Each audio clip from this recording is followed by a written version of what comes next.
Oh, you can't hear me? Ah, dang it. Okay, can you guys hear me now? Okay, cool. All right, perfect. You guys can hear me now. Should be able to hear me now. Okay, yeah. OBS, everything, all kinds of stuff. All right, you guys should be able to hear me now, though, right? You guys can hear me now? Okay. Yeah. All right. The entire time I was talking to myself. So I was saying we're just going to set up Tailwind. Okay, so just again, when you go under the installation, we're using create React apps. We're going to click this, run this command, and then run this command. Okay, and then on the package.json file, we're going to just modify it slightly. So we're going to go ahead and do that right now. So we're going to go under the package.js, package.json file. We're going to replace these three with this. So Crutchley start, blah, blah, blah, blah, blah. So that's how we're going to do. We're just going to replace these three lines right here. It says React scripts with Crutchley. Okay. Or Krakow. Okay. Then we're going to create a file called crutchley.config.js, and we're just going to paste this stuff inside. So we'll just grab this, go here, crutchley.config.js. There it is, right here. Paste that, hit save. All right. So again, just follow the instructions here. I'll just copy and paste this right in here. Okay. And then just run this command. This is npx tailwind -cli. Okay. So again, a lot of this stuff is just follow the instructions on the website, and you should be good to go. Okay. And that should give us something that looks like this. Okay, a file. A file should be created eventually. And we'll see it right here. Boom. We have this file. All right. And then the last thing that we need to do is we just need to replace the purge, that was just the empty array, with this one. So this is going to basically, what purge does is it goes in and any CSS utilities that you are not using will get stripped out. At least that's the idea. So here we go. Paste. Oh, not in here. It's not a command. Let me undo that. I'm gonna go right here, replace purge. Right here. Boom. Just like that. And I use tabs, not spaces, so I'm just going to fix this real quick. Okay. All right. And then we just need to do one more thing. We're going to copy this CSS code. Just going to copy this. And then under our source, there's the index.css. We're going to just paste this in here like that. Okay. Hit save. And that should be it. First npm install. Yes. So again, just follow the instructions on the website. Literally go top to bottom. So you will start with, we already have a project, so you can ignore this first step. You don't have to create it because you should already have one running. And then you just do this. So install that. Oops. Okay, so you're gonna run this. Once you're done running that, you're gonna install Crutchley. Okay, and npm install that. Then you're going to, under the package.json file, you're going to replace the start, build, and test with what they tell you, which is this. So you literally just copy this and then replace it here. It's pretty good to use these symbols, the minus and the plus plus. You're going to remove this, delete that, and replace it with this. Then you're going to create a crutchley.config.js file at the root of your project. So notice that my source code is here. This is my entire thing. Here's package.json. It should be at the same level. So there's Crutchley config, and then you're literally just going to paste what they tell you. So here you just grab this whole thing and then just paste it and then save the file. Okay. Then when you're done with that, you're going to run this command. This will generate this file. Okay. Once that's done, you should get this file, tailwind.config.js. This is the file you'll get. Okay. Then you're going to change this line where it says purge. You're going to substitute that with what they tell you right here. So you literally just copy this and then paste it. Okay. All right. And then once you have that, you're going to go into your index.css file. You're going to grab this. You don't need to grab the comment, but the main point is these three commands. You're going to copy that, and then you're just going to put it in the index.css file, and you're going to paste it there. Whatever was in there, you're going to remove it, because we don't need that anymore. Okay? And then if you want, after you have that, we can test this by just saying npm start. Okay? And we'll just run that. Again, just follow the instructions on the website and just do everything they say, and just start from the top and work your way to the bottom.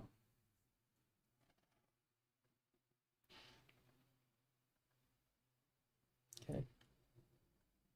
And then hopefully we'll get no errors. Okay, I don't see any errors. Cool. And I know this is working because before we had these buttons and they no longer have any kind of like background colors or anything like that. So everything has been reset. Beautiful. So I know that Tailwind is working. Okay. So yeah, let's do some housekeeping and let's just delete some files that we no longer need. So app.css, we'll go ahead and just delete that. We don't need that. App.test, we don't need that. Okay. And we can keep this stuff right here. The logos part, we can go ahead and delete that. And the component stuff, this is the stuff that we've built already. So we can either keep that or we can delete these files since we're not going to be working with them anymore. So what I'm going to do is under my app.js, I'm just going to just delete all this stuff. We're going to start fresh. So I'm going to remove all these components. I'm just going to have an empty div inside my app.js file. It's going to look like this, just completely blank.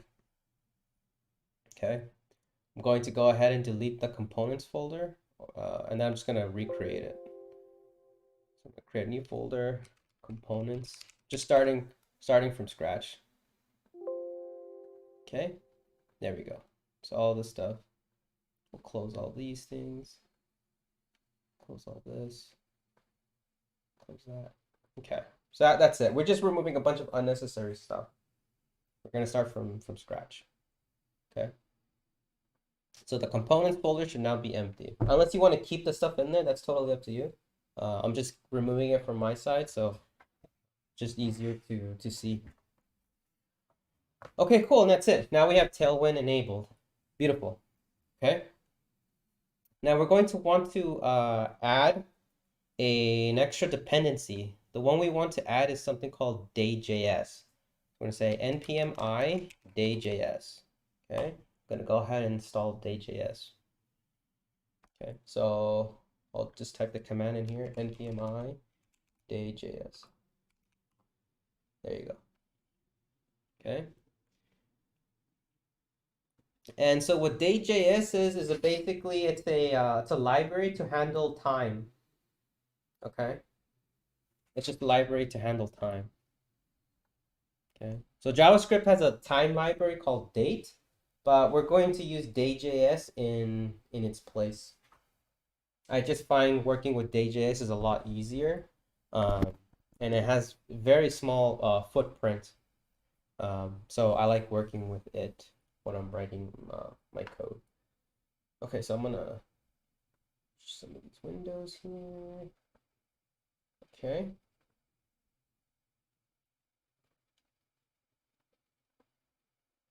Cool. All right. Cool beans. Okay, so today we're going to be talking about basically this entire week is probably going to be dedicated to a lot of this stuff.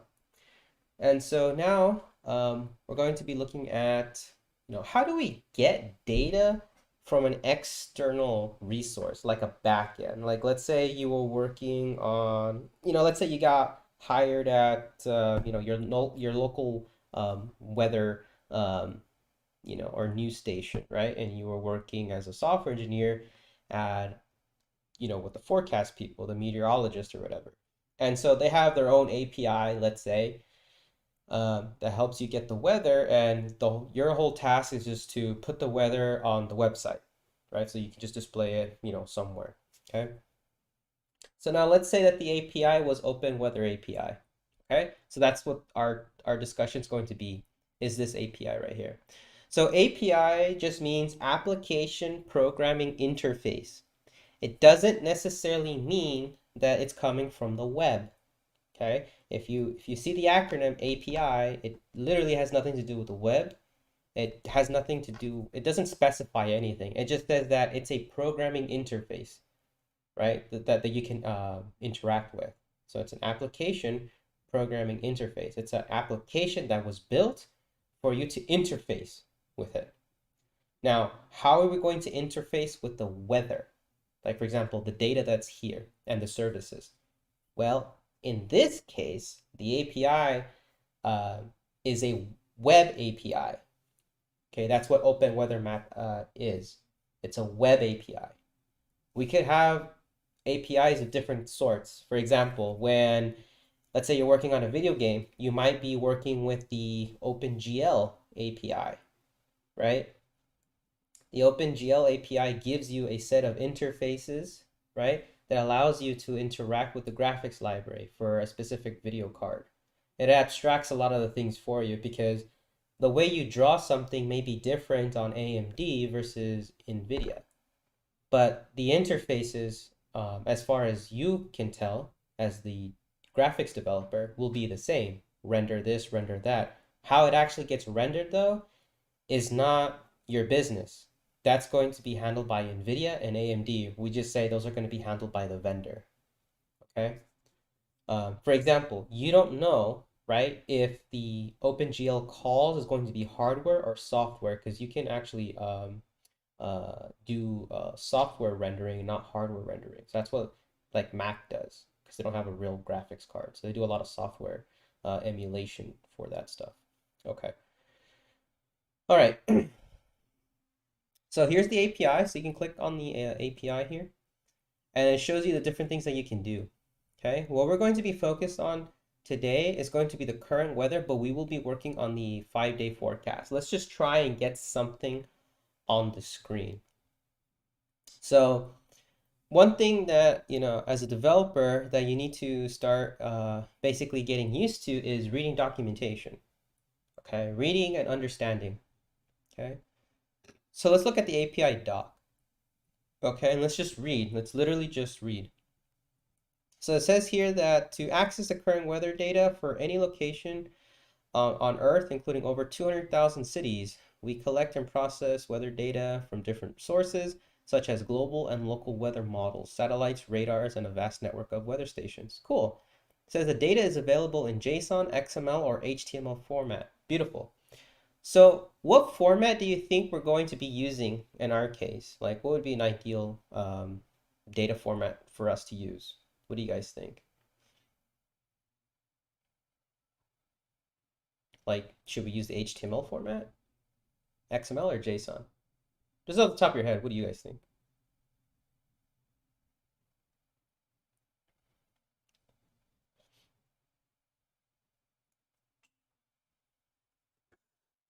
No takers?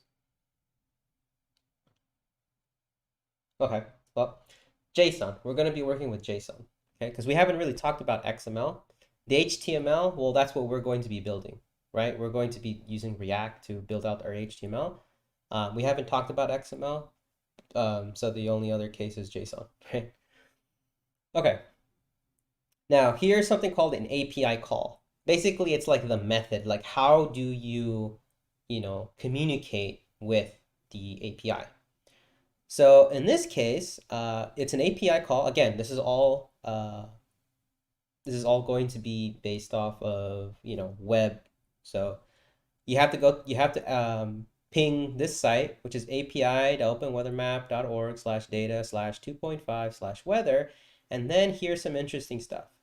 Okay, you have like this weird thing that says city name, and you can tell it's like a different color, right? So that should give you a hint that these things have to be substituted. And then this last option here is this API key. So these things right here, this is called query parameters. Okay, these are called query parameters. Trying to install everything, and I run it right now. I'll get back to you. Okay, cool, cool. Okay, so you need the API key. All right, so I already made an account, and I have an API key. Let's see. So yes, so once you make an account with them, you click on your user here. You can go to My API Keys, and then you should see an option. So we're gonna open this up. So here are API keys. Don't worry, I'm going to probably change these. I was gonna give you guys this one, but it's not working. It takes a while. Like once you have the account, it's gonna take like an hour or so for the keys to actually activate. So I can give you guys this one. You guys can play with it, or just make your own account. Go to API keys, and they're right here. I'll be deleting these and generating new ones. So don't even like write it down. Okay, cool.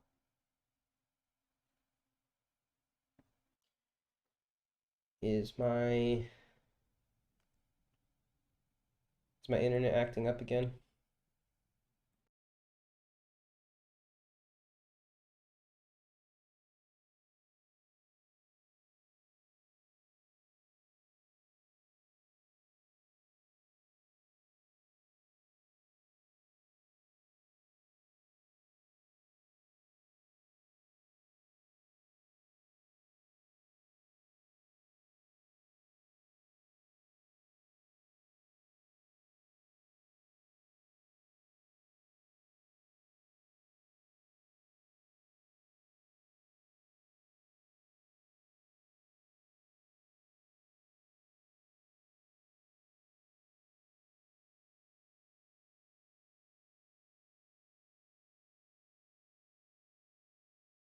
All right, can you guys hear me again?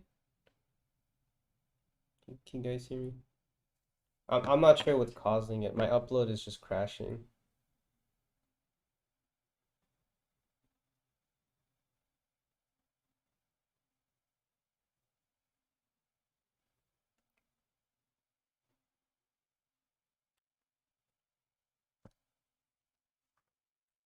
Let me know if you guys can still hear me.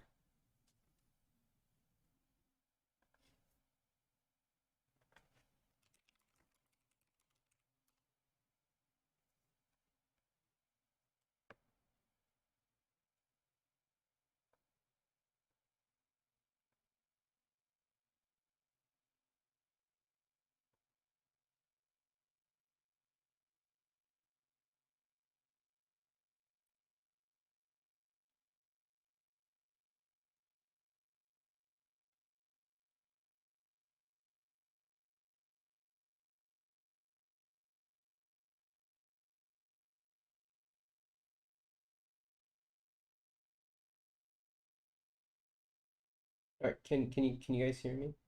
It's showing green again, so maybe it's good. Okay. All right. Yeah, okay, whatever. All right.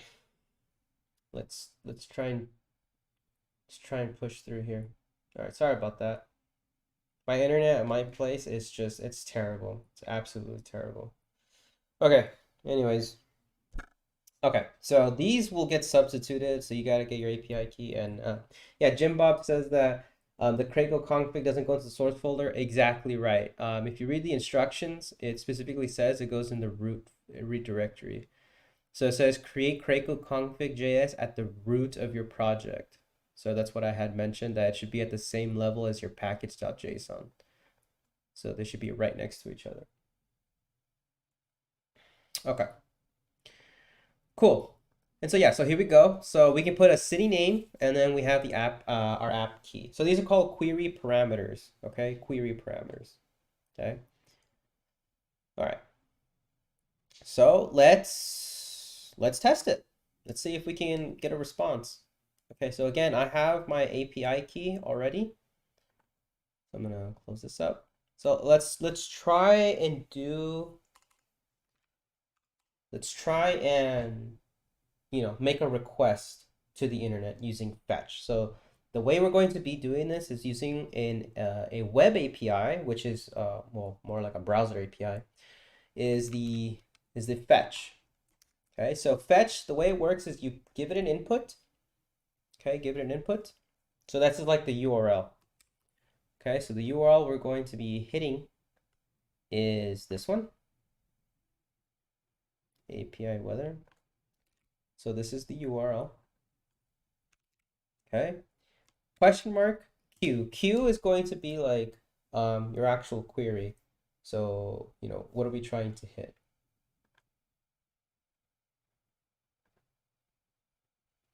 Okay, so what are we trying to hit here? Can you guys still hear me? YouTube's being a little weird.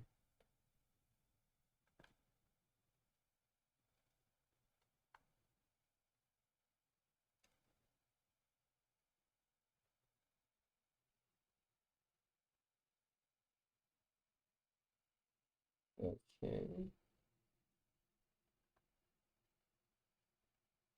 You can hear me? Okay. All right. Yeah, I don't know what. Yeah, I don't know. I think I broke the website thingy here. It's saying me it's not connected, but it's green. Whatever.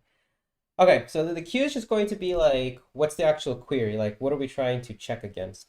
And what we're going to want to check is just, whatever city you're in. So for me, I am in Sacramento. Okay, so I'm gonna just do that. And then I need to add an extra parameter. So in order to do that, I use the ampersand right there. So let me make this a little bigger so we can see here. Okay, so do the ampersand. And then do API or app ID equals, and then you're gonna put in your API key in here. Okay, so mine's right. Let's use this one. I'm gonna copy, or I'm gonna use this one. I know this one works. Okay, hit paste. That's it. Okay, and so that's our entire fetch. Now, how do we get the data? So fetch uses something called a promise. Okay, so a promise basically says that I'm going to execute something and I promise I'll give you back the result. Okay, now how do we get the result back from a promise? So we have to use a dot and then there's a then. Okay, so on the then, we're going to get something. Okay, whenever you're dealing with the with fetch, you're always going to get some kind of response back. Okay, which is going to be whatever's inside of the body. Again, these are all HTTP requests, and in this case. So here I need to specify HTTPS :// like that. Okay. Now what we're going to feed inside of it is just going to be a function. Okay.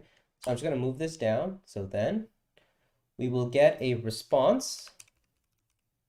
So that's going to be the argument that gets passed to us. It's going to be the response. Okay. I want the response as a JSON. Okay, so what I'm going to say is return response.json. The reason why I'm saying return is because this returns a promise. Okay, so this is another promise. So we can actually chain promises. Okay, so fetch return one promise, and I'm going to return another one. This is what this response.json. If we read over here, this JSON is going to return us a promise. So I can chain it by then saying then, and at this point we should have our JSON data. Okay, and again, it's going to be a function. We have our lambda function like that. Okay, and then from here we're just going to say console.log the JSON data. And then when I hit save, hopefully we shall see it in our console here. So I'm going to clear this up. I'm going to hit save. And there we go. Now it happened twice. Okay, it happened twice. It didn't just run once, it ran twice. So you might be thinking, what the heck's going on? The reason why it's running twice is because we have the strict mode. So what strict mode does is it kind of runs your React code a little bit, and it makes sure that you're not using any deprecated APIs. And if you are, it's going to give you a warning. But it doesn't actually render anything. It just wants to see how you're running it. your code. It just checks softly. Then the second time, it actually runs your React code and then actually renders it. So that's why we see it running twice. If I were to remove the strict mode like this, okay, and hit save, we hit refresh here. It should only ever happen once. You can see it happens once there. But if I bring back the strict mode and I just hit refresh, it'll render twice. So that's why it's coming up twice. Okay, so just don't worry about that part. Okay, if you see it running twice. But the cool thing is that, hey, look at this. We have the data. Nice. So that's the first part. We have that done. Okay. So let's continue reading here. So we can put Sacramento and stuff like that. We can do other things. But we need to read. Okay, we need to read. So this is right here that we have a city name and then the state code and country code divided by a comma. Please refer to the ISO 3166 for the state codes or country codes. So if we click on this, we're going to go to the ISO, okay? And then you can, see different things here. So I can say country codes and hit search. Okay, so we live, or at least I live in the United States. So it's probably going to be somewhere last. United States of America. So our code is just US. Our code is just US. Okay. So we click on this. Okay. And that's it. But then we also have our country codes. Okay.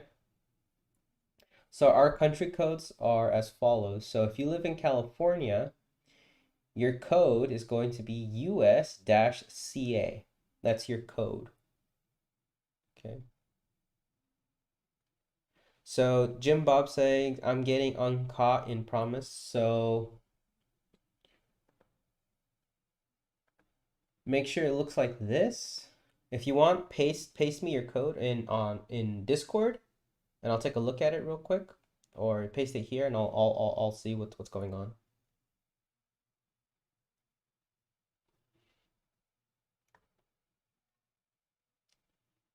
You probably have a mistake, here somewhere.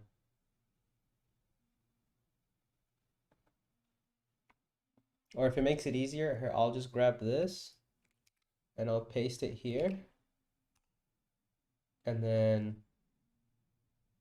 oh, it looks like I can't paste this large of a message. I'll paste it in the Discord so you can see it. And then you can compare, see where you made your mistake. Okay, so I posted it on Discord, on the general. Okay, so we are getting the response back, which is good.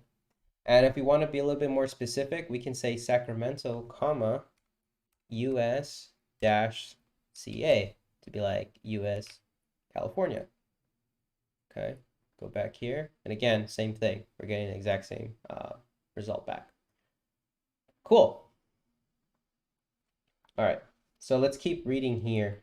So there are some parameters here. These are optional. So you can say mode.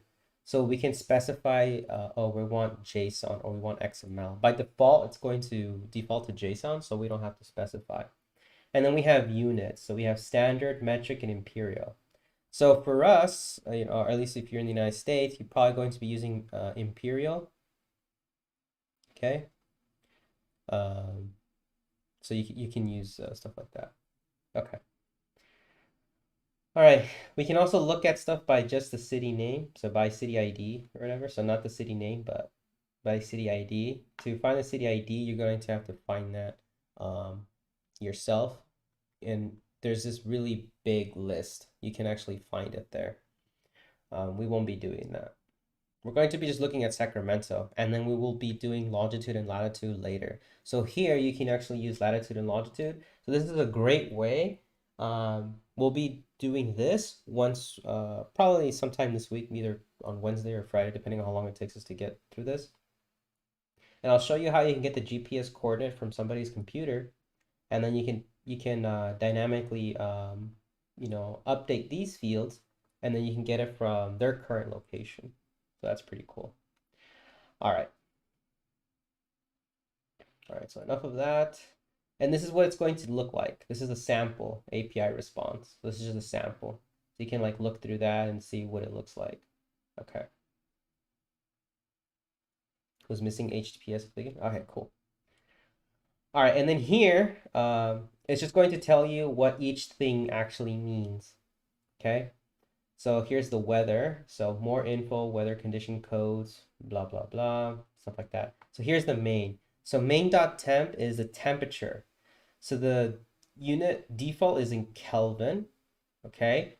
So that's the default standard. It's going to be in Kelvin. Metric will be in Celsius, and then imperial will be Fahrenheit. So if we were to look here, if we open up main, you'll see that the temperature is 307. So that's not 307 degrees Fahrenheit. That's 307 degrees Kelvin. Okay. So if we want this to be in imperial, like Fahrenheit and stuff like that, all we need to do is somewhere do ampersand and then unit equals imperial. And we hit save. We'll get it again. So we'll use one of these latest ones. If we go to main, feels like, is it imperial? What is it called? Oh, units, not units, units. Okay, so units. Then we go here, go under main. You see it says not, 300 or whatever. Now it says 92.73. That makes a lot more sense. Now this is in Fahrenheit, not Kelvin. Okay, this is in Fahrenheit, not Kelvin. Okay, cool. Very cool. So this is great, right? This is great. There's just a problem here is that this is going to be kind of hard to work with. Okay? It's going to be kind of hard to work with as it stands right now. So what we want to do is we actually want to write a wrapper around the OpenWeatherMap API to make it easier to work with while we're working with our React stuff. Okay. So how much time do we have? 6:43. Okay. Cool. So whenever you're dealing with an API like this, so you're going to be using somebody else's, it is not a good idea for you to have this fetch stuff all over the place in your code. You should write a wrapper, okay? We call this a service, okay? That is going to do all these calls on your behalf, okay? And we're going to name these methods accordingly to just, to make it easier. So under source, we're going to create a new folder. We're going to call this services.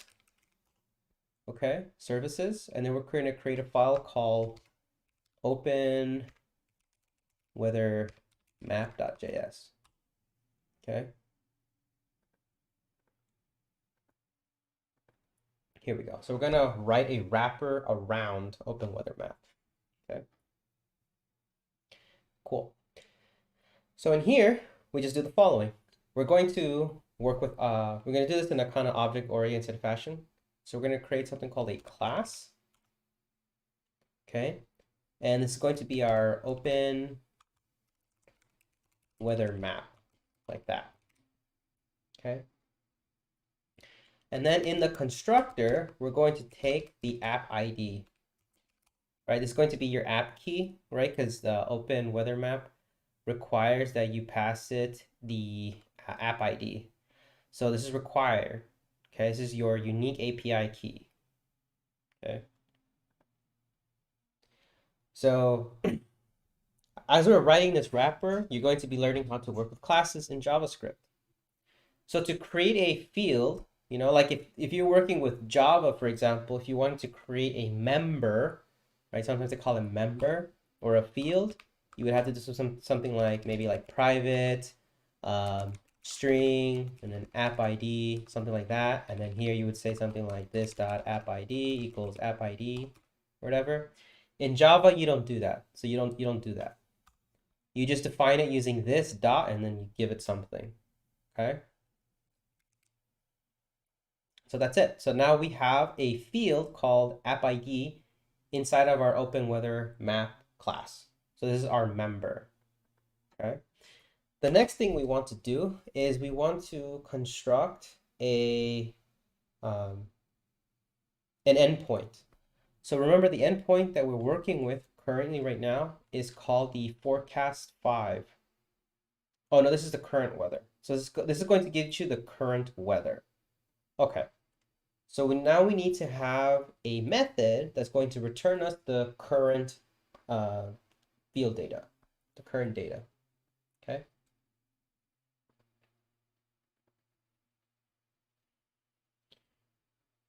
Okay, cool.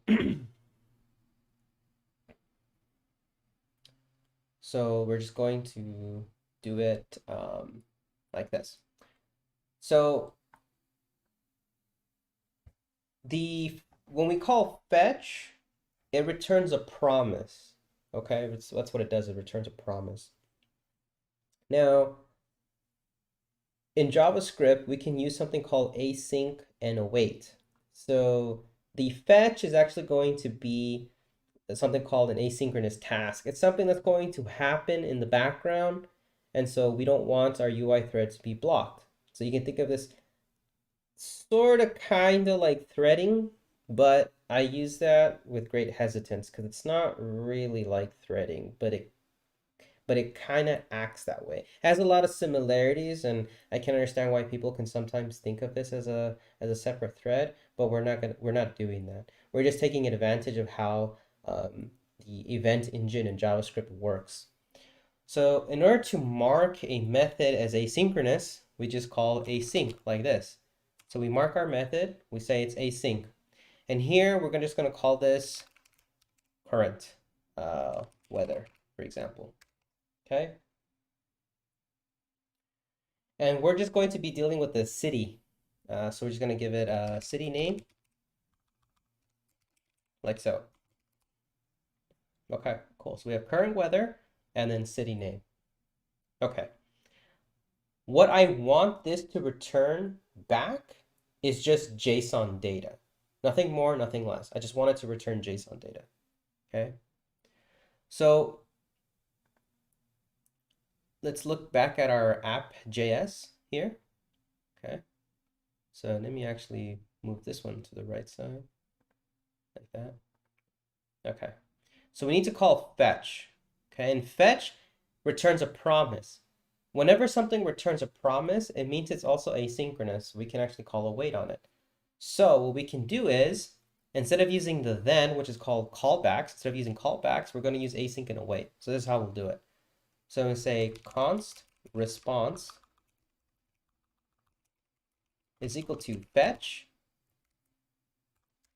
Okay. And then let's copy the endpoint here. So this is the weather part. Okay. Okay. And I will close this for now. Okay, so we have that. We then need to do a query parameter. So we say question mark, and then Q, and then we have to set it equal to, and then it's going to be the city name. Okay, because we're going to be doing this by city name. So in this example here, to get it by city name, you just pass in the city name like that. Or you can do the city name, comma, the state code. Because remember, so there are certain cities that are the same in different states. For example, what's one that's the same in different states? I can't really think of one. But I know that there are city names that exist in other states. So sometimes you need to be a little bit more specific.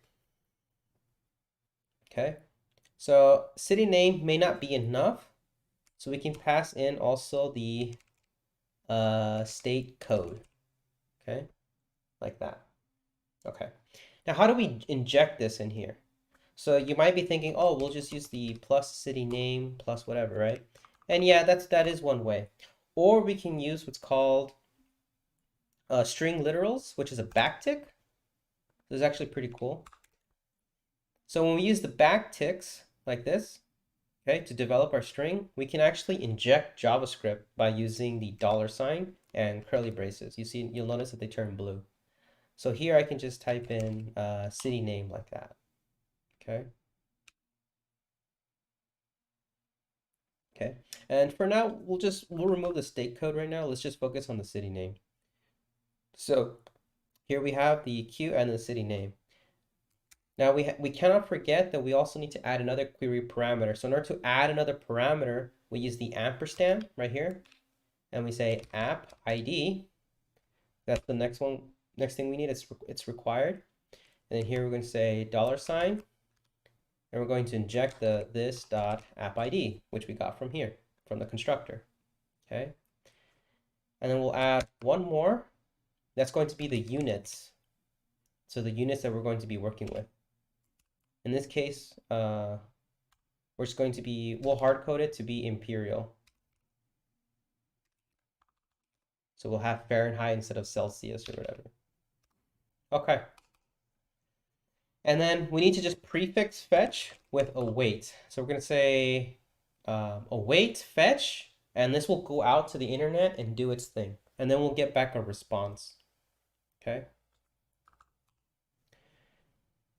Now the response has access to a bunch of things.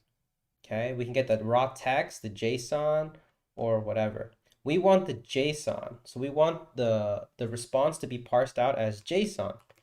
The problem is that the JSON also returns a promise, because it might take some time for it to get parsed. Okay, well, if that's the case, we're just going to await it. So we're going to say const JSON is equal to await response.json. Now, the reason why I can use await is because this is a promise. This returns a promise. So instead of me using a callback, I will use await. So basically, I will wait here until I get my JSON back, just like this. Okay, just like that. Okay. And then from here, we just return the JSON, because I just want the JSON data. This is what I'm looking for. Okay, this is all I'm looking for. Now, since we're working with React, all your JavaScript is probably going to be a module. So the last thing we have to do is to say export default OpenWeatherMap, like that. This way we can have access to this class outside of this. If not, we won't be able to use it.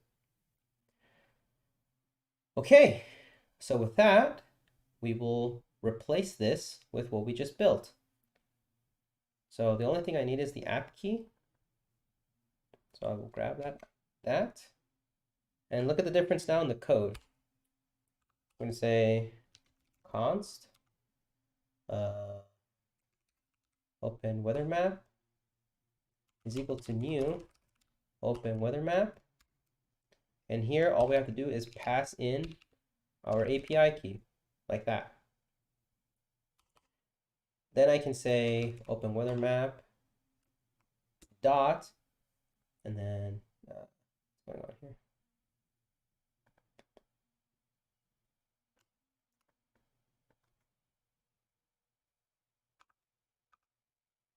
Oh, yeah, this thing. It's a capital O. Don't want to do that. Okay. We do OpenWeatherMap dot, and now we have access to current weather and app ID. Okay. So you may not want to have access to app ID, right? So in a class, you usually have something called like private, public, static. This gives this tells the access level, right? The access level for stuff. So we can do that in JavaScript via the JS docs. So the way we'll make the app ID private is we'll use a / star, then hit enter. Then we'll say at private. So it's like a comment. It's like a comment, okay? Because there is no private, public, static, protected kind of stuff in JavaScript, okay? It's not real classes like you have in Java or C# or C++, okay? So we can mark that like that. So now we go back over here and I say dot. There's no app ID anymore. It just comes up as current weather. Okay. Now current weather is going to return, ideally it's going to return what? It's going to return JSON, but since it's asynchronous, I have to await it. Okay? I have to await it. So this function, as you can see, is not asynchronous. So because it's not asynchronous, I actually cannot call await. Okay? Because the idea is we want to have something like this. Const result is equal to await OpenWeatherMap dot current weather, and the city name would be Sacramento. Okay, this is what I want, but if we run this, it's going to say fail to compile. Okay, unexpected reserved word await. We cannot await in here because there's no asynchronous. Okay, so that's going to be a problem now. Okay. Okay. So how can we fix this? How do we fix this? So just for now, we're going to make this work.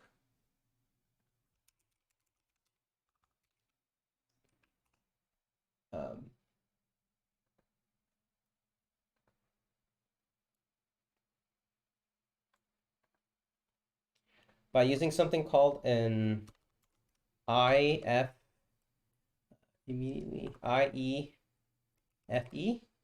No, immediately invoked function. Yes, IEFE, called an IFE.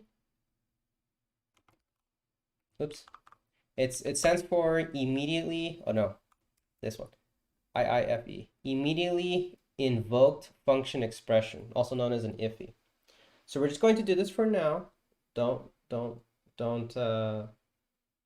get too confused here. So one way we can solve this problem is the following.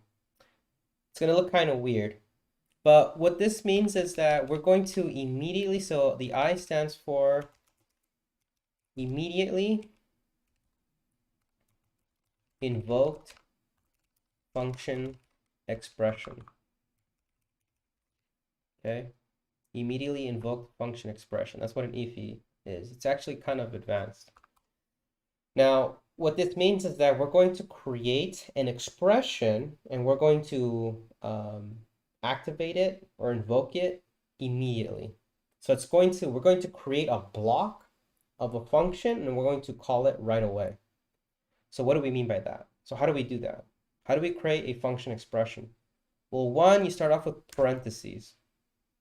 And then inside of these parentheses, you put in your function. Now, this is supposed to be used with lambda expressions, but you can use functions as well, so long as they're anonymous. So we need to create an asynchronous lambda expression. So we need to prefix this with async. And there's going to be no parameters are going to be passed in, and we just create our arrow function like so. Okay, so this is a function expression. It's just a function, and we're wrapping it around parentheses. So inside of these parentheses, we have this function. So what can we do now? Well, if we write another set of parentheses here, what did we just do? We just invoked it. We called it. That's why it's called an immediately invoked function expression. You declared it and you're calling it right away. Okay, there is no way for me to do something like this. Async and then do something like that. This doesn't work. Okay, what you need to do is you need to wrap the expression around with parentheses containing it, kind of like your PEMDAS. So once we have wrapped it and contained it inside of a parentheses, then we can activate it right away. See, now it makes sense because, okay, here's a function that lives inside of these parentheses and all I'm doing is invoking it. Now it starts to make sense. It's like, oh, okay, it looks weird, but, you know, that's just because, you know, it's just like a little hack that you can do in order to do something like this. Okay. But the point is now we can use await because this function was not asynchronous. However, now we have an asynchronous function inside. So now we can invoke it. So now we can do something like const result is equal to await OpenWeatherMap dot current weather Sacramento. And we can do console.log result. Hit save, compile successfully. And we go over here, look at our React app, and there we go. There it is, all over again. Cool. So now we have a way to get the weather And instead of having fetch in here, we created a wrapper. We're creating a service. This is what this is. It's called a service. So this is basically a class that's going to do all of that stuff behind the scenes. So in our app, all we see is this, right? This is how we're going to consume it. There is some setup involved, yes. You need to give it the API key, okay? But as far as consuming these resources, like how we can get these resources, now it's very simple. Open weather map, that's our object, dot current weather, pass it Sacramento, await it, get the result. Now we're just displaying the result. And here it is, right there. Okay, cool. Does that make sense so far? How we're doing it? How we're doing that? Or why we're setting it up this way? Because now instead of hard coding fetch everywhere, now we're just using it as if it was a regular class, right? Something that was kind of built into it. So we could just define a function inside app and call it right after instead of the lambda right away. So we could just define a function inside app and call and then call it right after instead of lambda right. So maybe I'm not understanding your question. So we could just define a function inside app and then call it right after instead of oh, yes. So if you wanted to, you could do something like this. Const, you know, I don't know, call it, see. Yes. You could do it that way too. So what Jim said is do something like the following. So we'll copy what he has here and I will paste it right here. So what he's saying is, can we create a function inside of app, right? A function, mark it as async, and then call it like this? Yes, you can. Yes, you absolutely can. But so the difference, or the question should now be, when should you use one over the other? So when you use one over the other is when it's just going to be a throwaway. You run it, you execute it, and then you forget about it. Here, now we have the option of calling hey as many times as we want, right? In this case, we just want to do it once and we never want to think about it again. It's like it's a throwaway, okay? Now you might be saying, okay, so why would you want to show us this, right? Why would you want to show us this, okay? Well, it's because we have to keep track of state. I want to keep track of the state inside of app. So I want to know the current weather. Okay, so we're going to use use state again. So const, we're going to call this we'll call this weather report. I'll call this current weather. Like that, current weather. Every time we use set state, we have our state and then we have our dispatcher. So we have a set current weather. Okay, is equal to React.use state. Okay, and for now we're going to set this to be null. So we do not have a current weather report. Okay, so we don't have a current weather report.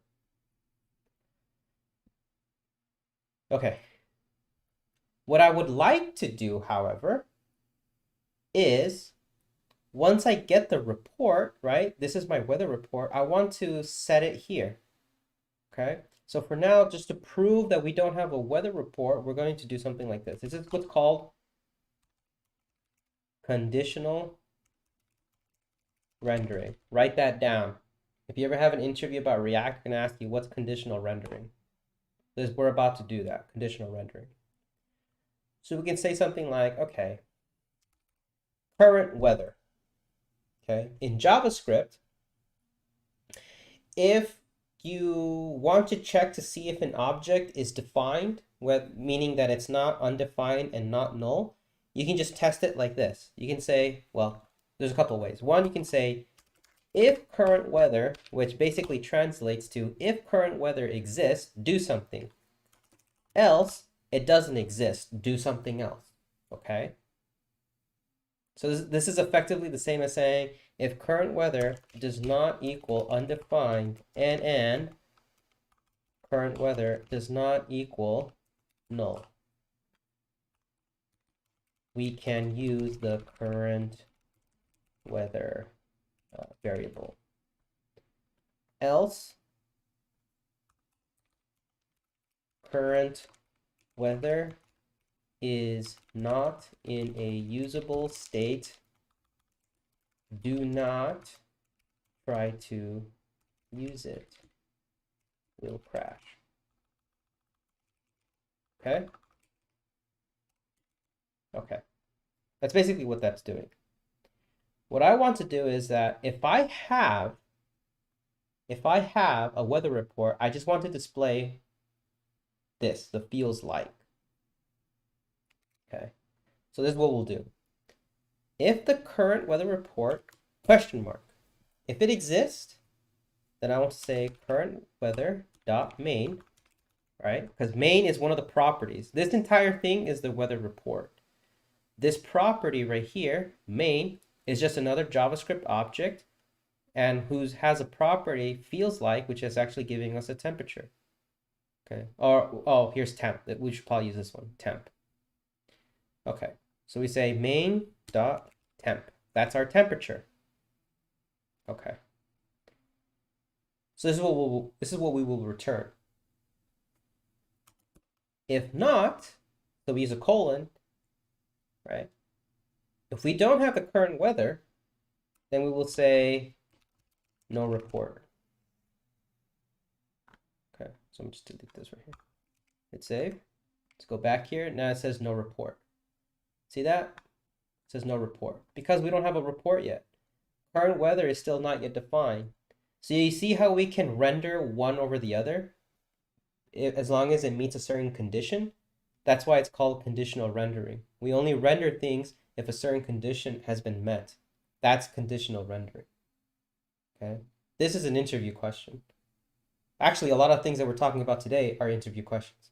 Like how to use async and await. Like how would you use that? Well, you could use it with a promise when you want to wait for something to be fulfilled.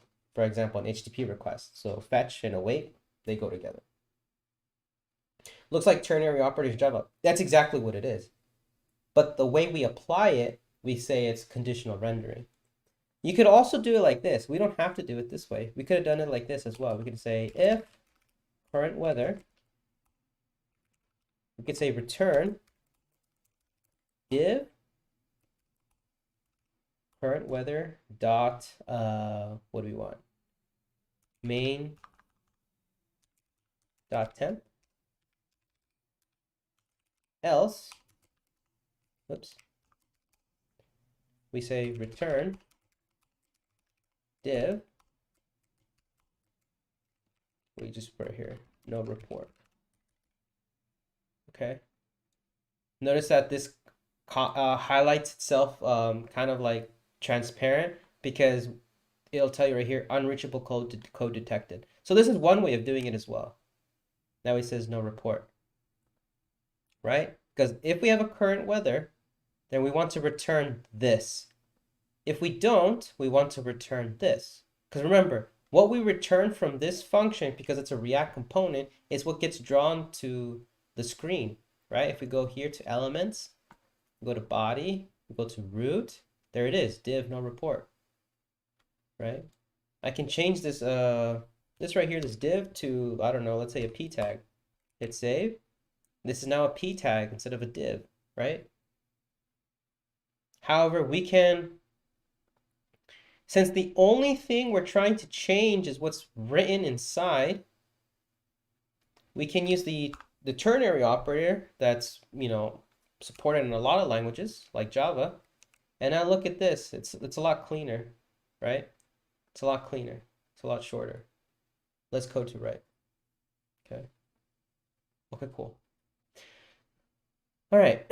So now the only thing that's left for us to do is we need to set the state now. We need to set the current weather Okay, we need to set the current weather state. That way the report is actually set and we can actually see the temperature. So the way we do that is we can say set current weather. We're going to pass it the result that we got back. Hit save. Okay. It says 89.17, so it changed a little bit. Okay, so it says 89. Okay. Cool. Now here I'm just going to log really quickly, console.log, and say getting report. Say, let's refresh this. Look at this. If I hadn't done that, you would have thought, oh hey, it's working. Look at that. Getting report, it's done it already over 100 times. Actually, I need to stop this because if not, it's going to it might actually throttle me because I'm using the free version of OpenWeatherMap. So it's getting the report a bunch of times. It didn't stop. It kept going.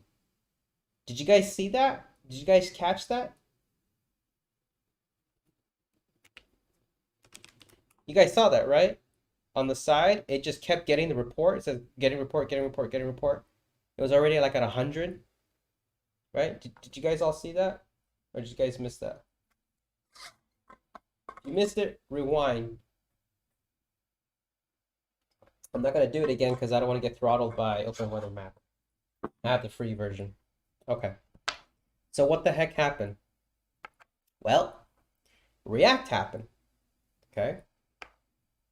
So let's look at the advanced paint software that I have here installed. So this is what's going to happen. So we have our app component. Okay.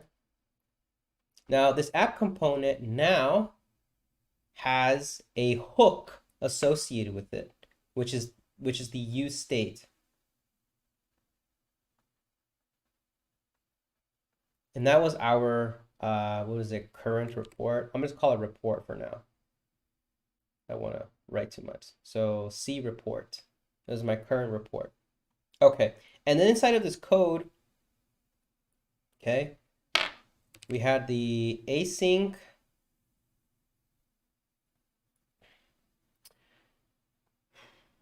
We had the async stuff, whatever. Blah, blah, blah. We had our code here, and then we called it. Okay. The first time we got the report, once we got the report, so yada, yada, yada, we then say set. We said set, what is it, current, whatever, and then we passed in the result. Okay. What happened? What did I tell you the last time? When you set the state, the component at the top that has it will get re-rendered. So effectively, what happened was after we set the report here, app was re-rendered because React knows, oh, the state has changed. React doesn't entirely know where exactly you're using the state object. It cannot assume that.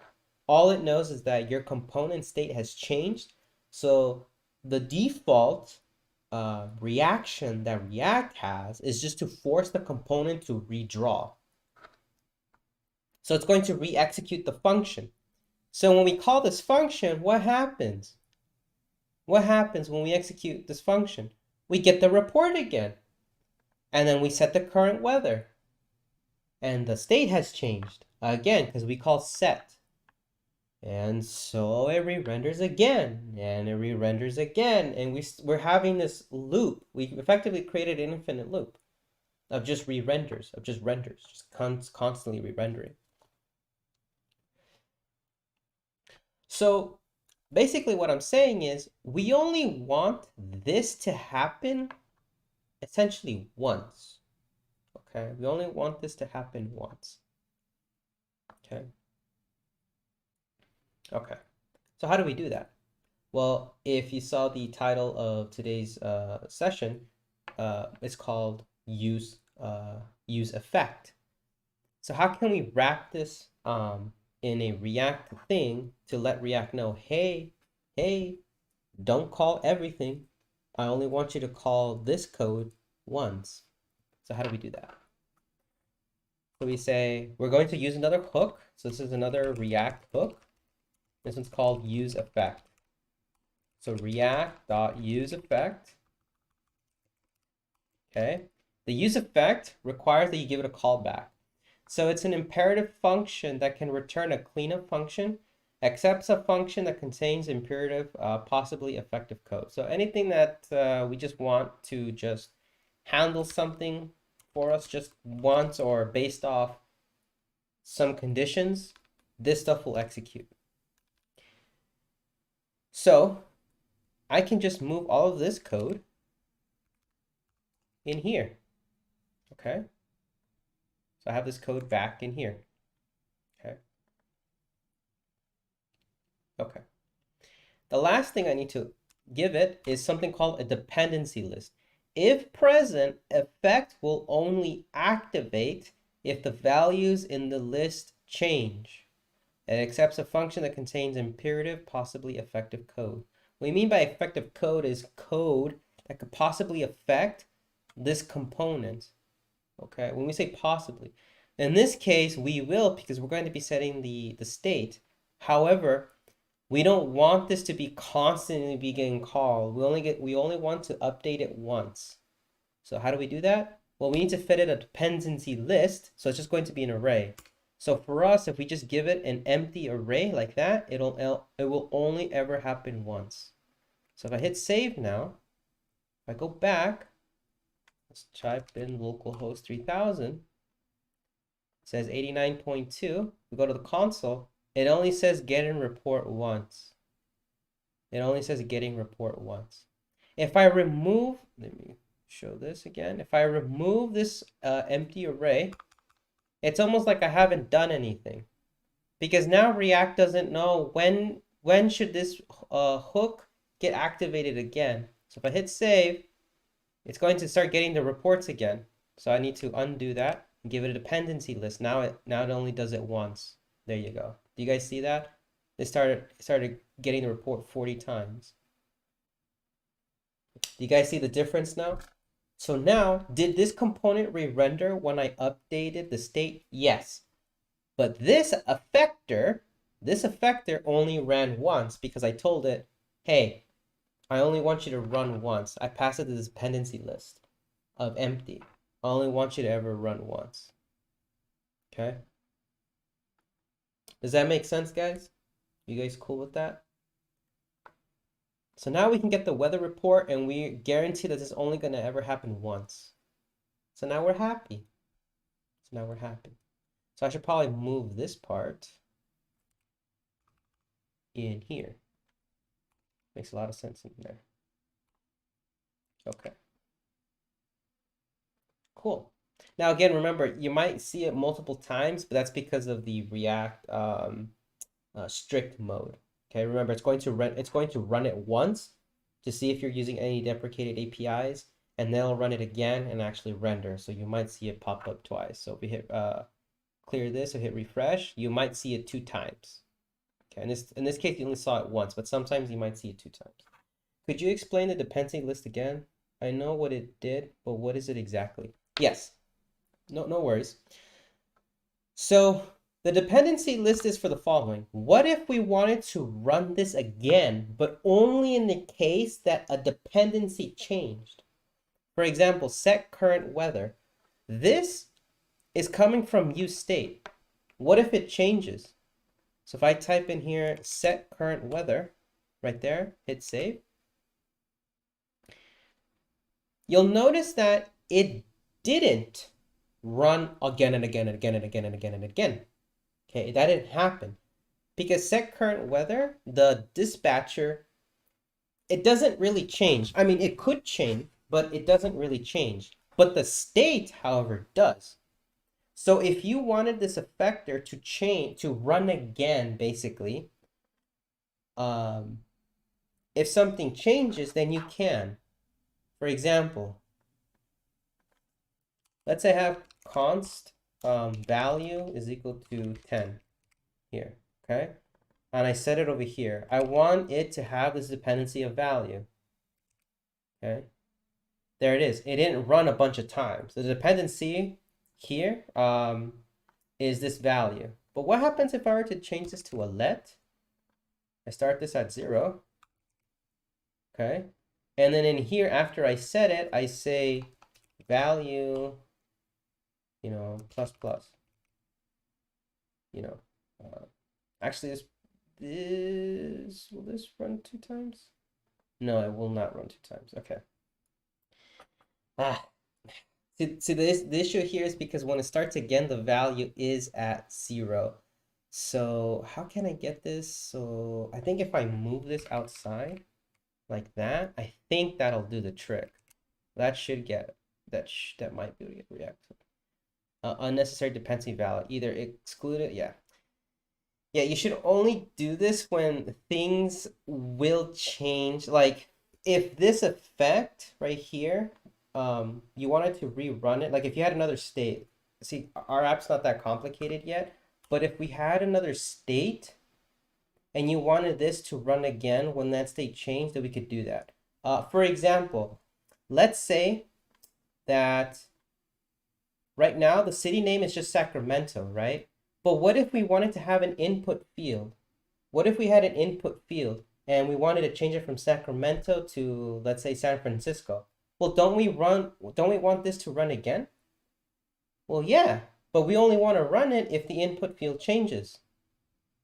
See, so now you have this effect that you want to run only if the input changes. So let's do that.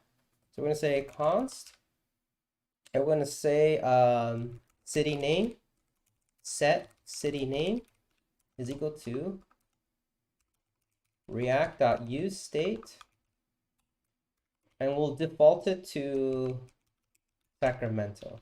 Let's just say Sacramento for now. Okay.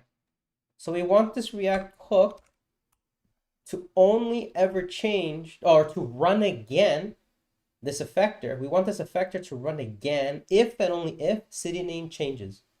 So in here, we're going to replace the Sacramento with city name. Okay. We're going to default it to Sacramento. We're going to hit save. Okay. Now you see here the report says getting report only happens once. However, what if we go over here to components, click on app, you see the state where it says Sacramento. What if we change this to San Francisco? Hit enter. Boom, it changed. It ran again. Why? Because the city name changed. So this is only going to run if this guy changes. And I did change. I changed it right here. I changed it to San Francisco. So let's try, what's another, let's say Oakland. Is it Oakland? There we go. 73.9. See? This ran again. Okay, because I changed the state. Now you can imagine how this would work if you had an input field. For example, if I have an input field, input, placeholder, city name, like that. Okay, so yeah, you can have an input field. Like if I change this, Sacramento, and then I click a button, I want it to run again. So every time I click the button, I want it to run again, right? SF, is that, yeah, sorry, yeah, yeah, it's pretty cold. So yeah, so yeah, we can totally do this. So we have a button here. So I'll have a button, and we'll say run. We did this last time, remember? On click. So we know how to do this now. So we can say set city name, but now we need access to the input. So you know how to do this now. We need the ref. So we say const input ref is equal to react.useRef. Okay. Oops. And then we can go over here to the right here. Give it the ref. This is going to be input ref. And then in city name, we can say input ref dot current dot value. So now we're going to manually change the name whenever we click the button. that's going to generate a different report depending on the city name that I put in there. So here's the city name. I'm going to put in San Francisco. I think that's how you spell it. I hit run. And can I read temp of undefined? Okay, I must have misspelled San Francisco. Okay, so let's try it again. Okay. Refresh. So let's type in Oakland. Oakland. Hit run. Out 73. What's another city here? Los Angeles. Okay. Hit run. Boom, 71. Do you see what's happening? See? So this is an example of when you would want to add a dependency list. It's because you want this to run again, but only if a particular dependency changes. See, that's why it's called a dependency list. But if you want this to only ever run once and that's it, you don't ever want it to run again for whatever reason, then you just give it no dependency list. Give it nothing. And that effector will only ever run once. So no matter how many times the component has to re-render for other reasons, you can be guaranteed that this code will never run again. It will only ever run once. But here we're just saying run as many times so long as this city name changes. Does that answer your question of how the dependency works? So we could have like a refresh button that changes value and causes a refresh? Sure. Or how I just showed you this example. You know, you change the city name, you put it in an input field, and you hit the button. And then that causes the weather report to be updated. And so you want that code to only run if you change the city name. So hopefully that makes sense.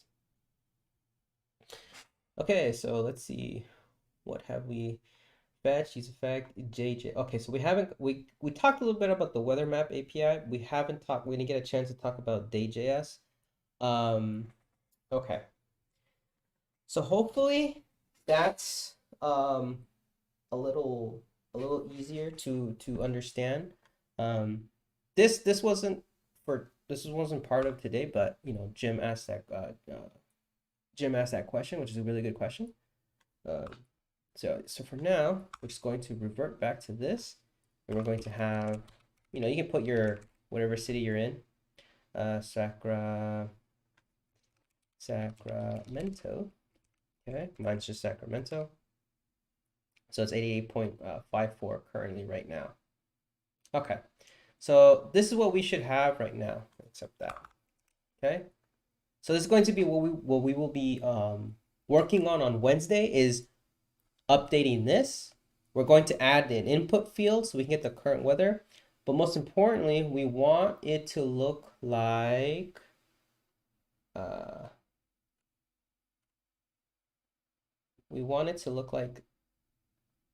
this. Okay. That's what the Tailwind setup was for. We will make it look like this. Okay.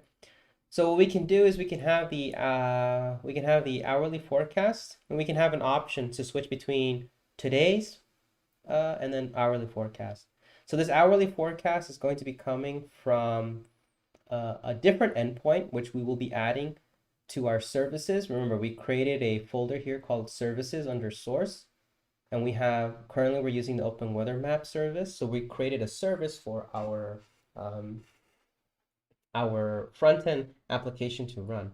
Again, whenever you're working on front-end design, you should never have fetch riddled all over the place. You need to create a single place where you can access the resources. That process is called building a service, okay, or just a web API or whatever. I call it a service because it's serving me stuff. This to me makes sense to call it a service. Okay, so this particular service is the OpenWeatherMap. I created a class that wraps these HTTP calls. Okay, and you're going to see later how we're going to extend this to add the forecast. And then from there, we can build something like this out. Make it super nice. Okay. Okay, cool. So hopefully that makes sense. If you guys have any questions, please ask in the Discord chat. And yeah, play around with the open weather map. At this point, you should probably be asking yourself, so what was the point of Postman? Well, this is the point of Postman.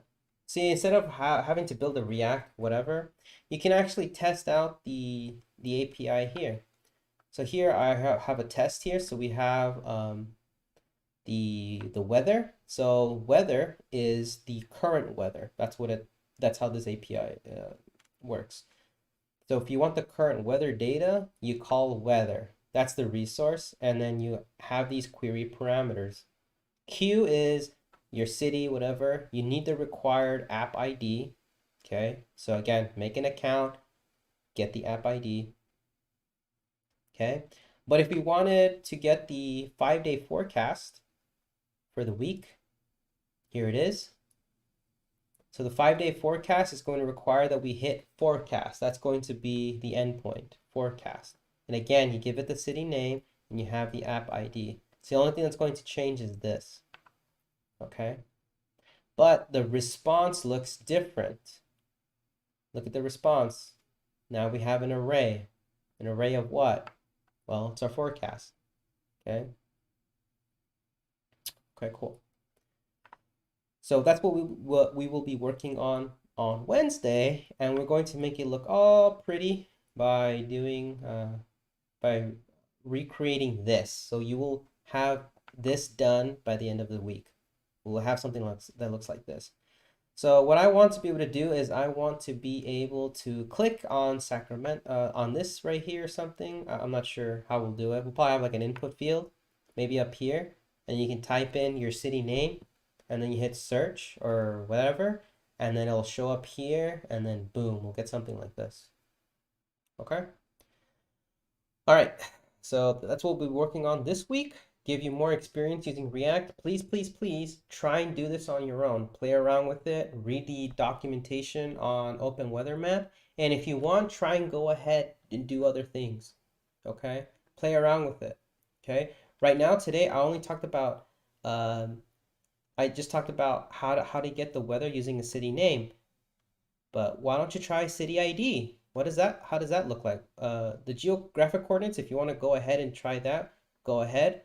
We will be working on this ourselves. Try zip code. Try by zip. Look at that. It's different. It's no longer Q, it's zip. Okay, so try it out. Play around with it and get a feel for it. Okay? All right. With that, I will see you guys on Wednesday. Have a good one. Bye, everyone.